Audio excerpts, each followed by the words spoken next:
now you're here in Germany, in Frankfurt, and you are watching the DHS TV Panafly.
Am 17. September 1949 wurde die erste Frankfurter Buchmesse nach dem Krieg in der Paulskirche eröffnet.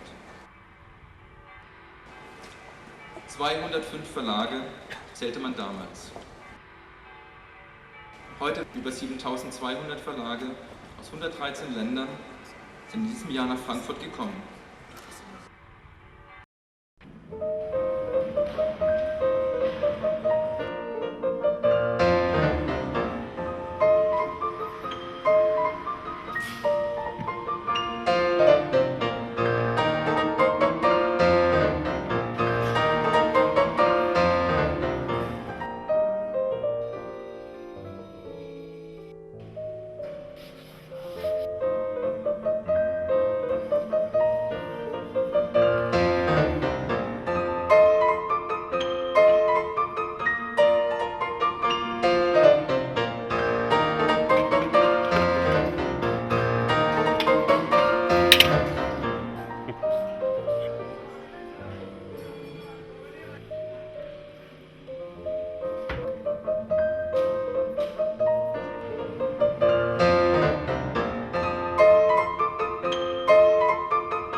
My dear colleague, Arjun Singh, Excellency, Frau Botschafterin Shankar, sehr geehrter Herr Staatsminister, sehr geehrte Frau Oberbürgermeisterin, lieber Herr Annefelder, lieber Jürgen Boos, meine sehr verehrten Damen und Herren. Unter den verschiedensten Werkzeugen des Menschen ist das Erstaunlichste zweifellos das Buch, sagte Jorge Luis Borges. Es ist eine Erweiterung der Fantasie und des Gedächtnisses. Erweiterung unseres kulturellen Vermögens in vielfältiger Hinsicht und ich möchte hinzufügen, aus meiner Sicht in zwei Richtungen. Sozusagen nach rückwärts, indem es Erinnerung erhält, Geschichte schreibt und Gelebtes mit Begründung versieht.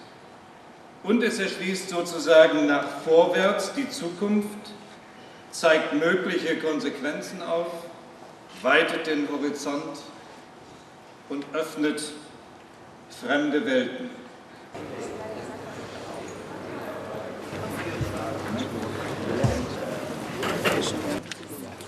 Sehr geehrte Damen und Herren, liebe Kolleginnen und Kollegen, 11 Monate lang hat das Team der Frankfurter Buchmesse auf diese Woche hingearbeitet.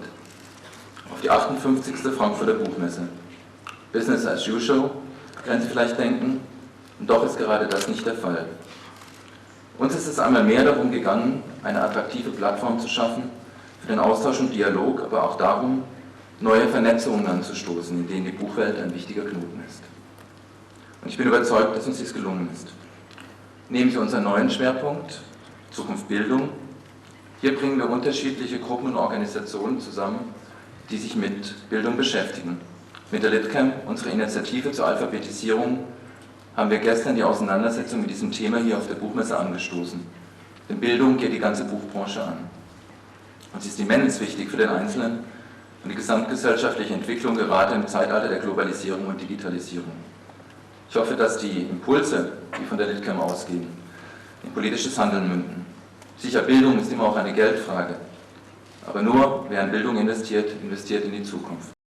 Frankfurt Book Fair is incorporating a new focus called Education for the Future. One of the most important parts of this focus will be the Frankfurt Book Fair literacy campaign called LitCamp. We have launched it already on Monday. We have partnered there with the Bundesverband Alphabetisierung und Grundbildung, the Deutscher Volkshochschulverband, and the UNESCO Institute for Lifelong Learning, and now with Google. We at Google believe that the internet will be a very powerful means in promoting literacy and the access to information and education around the world.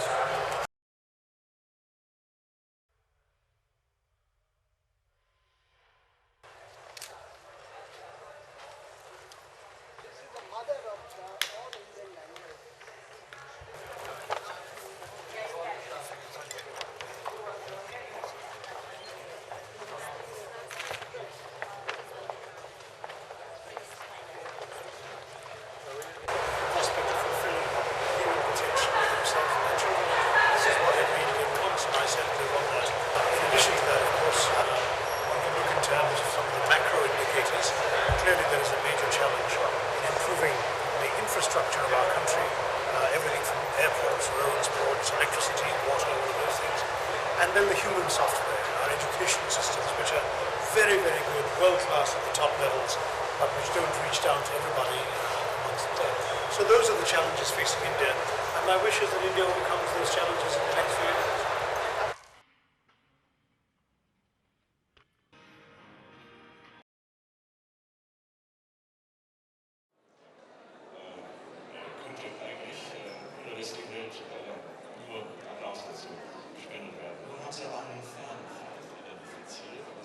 You know, this is a very important thing that Gandhi teaches us. You know, you cannot divorce means from ends. Means are ends. This is the first thing that Gandhi teaches us, that as soon as you hear people talking about ends that are separate from means, you know you're in trouble. As soon as they say to you that it's in order to achieve progress that we are going to use violence, you know that you're in trouble, that violence will become the end itself. And that's what's happened in Iraq. The biggest global reality today is not the rise of China, the rise of India. It is the great divide between the so-called Muslim world and the so-called Western world. India's experience shows, India's experience for the last 50 plus years after independence shows that Muslims and non-Muslims can in fact and do in fact live in compatibility. Now, given this background, of the divide in the world, you know, during the Cold War days, the governments of the free world and the governments of the communist world had lots of conflicts. But the people of the Western world and the people of the communist countries had very warm feelings towards each other. Europeans, West Europeans, Americans had good feelings about Russians, Poles, Czechs, and Hungarians. And likewise the other way around. Today, the suspicion, the mistrust, the fear has entered vast populations. So this is one reality. India's experience I have mentioned. So this means that really India has to play a positive role towards bridging this divide. Hi, my name's David Di Gregorio. I'm 17 years old. My father's Indian, my mother's English, and I live in Switzerland. I've been writing a fantasy novel together with my twin brother, which is called The Conspiracy of Calaspia. It's part of the Insanity series, which is a 8-part fantasy volume. We have an Indian publisher and a UK publisher, and we'd be delighted to have an American publisher sometime. It's about 700 pages, and it's going to be published this November. So it's about betrayal and deceit, and there's a bit of politics and intrigue, and it's been fun to write. And it's a pleasure to be at the book fair. Thanks. If you could assign a short reading list to every American high school student from Indian literature, what titles would you include on the top of that list? I will have something from ancient India, stories from Ramayana and Bharat, Bhagavad, and some great folk stories, which are known all over India. There is a lot of intertextuality in India. Although we have so many different languages, you see the same story, particularly folk stories, which are not in the written tradition, but in the oral tradition. They are found everywhere. My name is Caroline Schade. I'm the curator of the exhibition India at a Glance. These are cartoons from India beyond the Frankfurt Book Fair. And we present about 70 exhibits in the exhibition, and this is a civil society project, and I think it's very important to present cartoons because it's a very important journalistic media and also a very important media we need because we need the freedom of speech, and cartoons are a symbol of freedom of speech. And we have in India the most Muslims in the world, the most percent in the world in India. And the Indian cartoonists, they are able to draw cartoons without getting any problems in this country. And this is amazing. They live together with such different religions in this big country, and they know how to live together, and they know how they draw cartoons, very critical cartoons, but cartoons which don't produce violence. If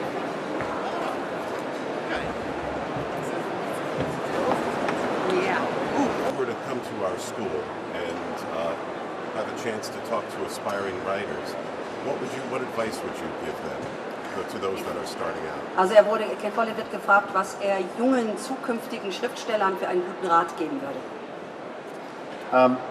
Well, thinking back to when I was starting, one of the important lessons I had to learn was to be a perfectionist. When I wrote my early books, I kind of thought, well, these are action stories, so it doesn't really matter about the characters, or it doesn't really matter about the description of the landscapes. And I realized early on that that was a mistake, that I had to do everything as well as I possibly could if I wanted people to actually pay money for these books. So I began thinking it wouldn't be that difficult to write a good thriller, and I ended up thinking this is one of the most difficult things I have ever had to do, and I've really got to give it everything I've got, and still it might not be a success. So I suppose you could say be a perfectionist. Lesson 2, have a game. Well, I normally take 2 years to write a book. I spend the first year planning it, because stories like mine have to be very carefully planned so that there's not a part in it where you get bored and think it's a good time to close the book and go to sleep. So I spend a year planning it, and then 6 months writing the first draft and 6 months rewriting it. The Pillars of the Earth, Die Sonne der Erde, is a very long book, and that took me much longer. That took me 3 years and 3 months. And the book I'm working on now, World Without End, which is the sequel to The Pillars of the Earth, is also very long, and I've been working on it 2.5 years now, and I have about 6 months' work to do. So it's 2 years for a normal book and 3 years for a really long one. The editor sits there, the publisher, Nico Hansen. It's called Black Rose. Can you give us a very short summary? It's a highly complex plot a short summary of who does what to whom, and then I'll explain to you why you wrote this. Black Rose is the name of a large sailing yacht. It's also the name of a conspiracy in the book. The idea for the book came from something that's going on in America right now and has been for some years. There's an organization in the United States called the Carlyle Group. And the Carlyle Group is made up of some fairly famous former American officials, including the first President Bush. And they have, through their various friendships and influence, amassed a large amount of money, which they invest in various places. Can I add that the Osama bin Laden, the bin Laden Yes, family, that's exactly right, had a 20% share in it? It still does. American corporations used to have a lot of power in the United States, but they're fast being replaced by these private equity groups. So I thought that I'd write a book that tried to deal with this in a way in which it has the potential for corrupting American political life. What happens in the book is this very rich, famous man, Nelson St. James, has decided that because money has become globalized, that they can control large financial interests from any place in the world, so he runs this business from his yacht, the Black Rose. He gets in some trouble with the law. He disappears. They think he's dead. His wife is charged with the crime. His wife hires a great attorney in San Francisco who, in the course of his representation, one, falls in love with her, secondly, decides she's really guilty. That's the couple of pages of obligatory sex. Well, I thought it was more than that, but then I read led a fairly dull life. A lot of it takes place, so to speak, off the page, but he falls madly in love with her and becomes obsessed with her. And then something happens at the end of the trial, actually after the trial, that makes him view everything in a completely different light. I can't say too much more about it without giving away the plot.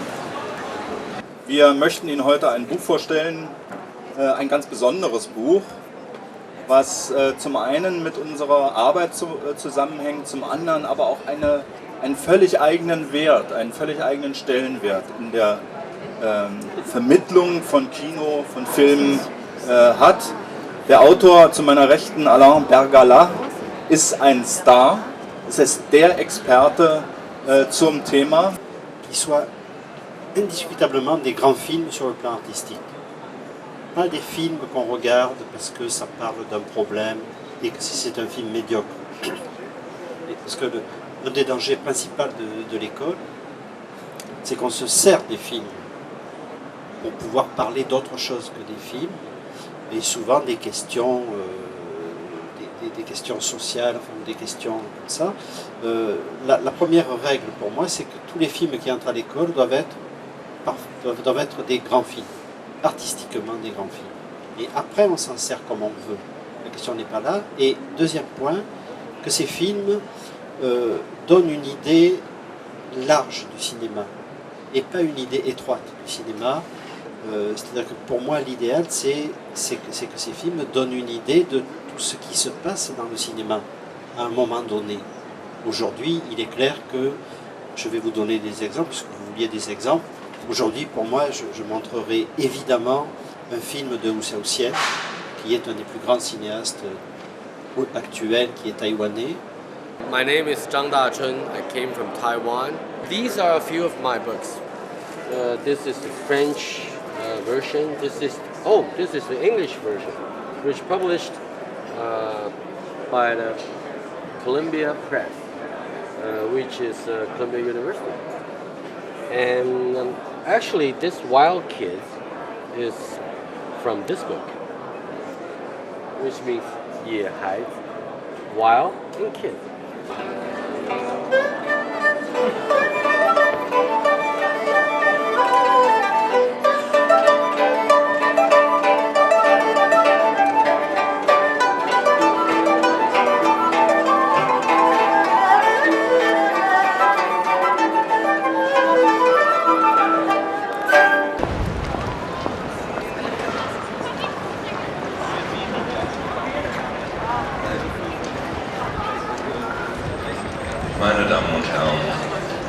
Das Pressezentrum schließt in 15 Minuten.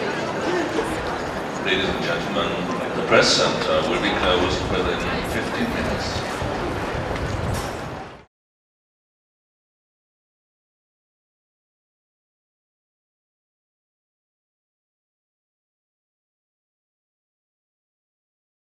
I'm Ken Follett and you're watching THS TV.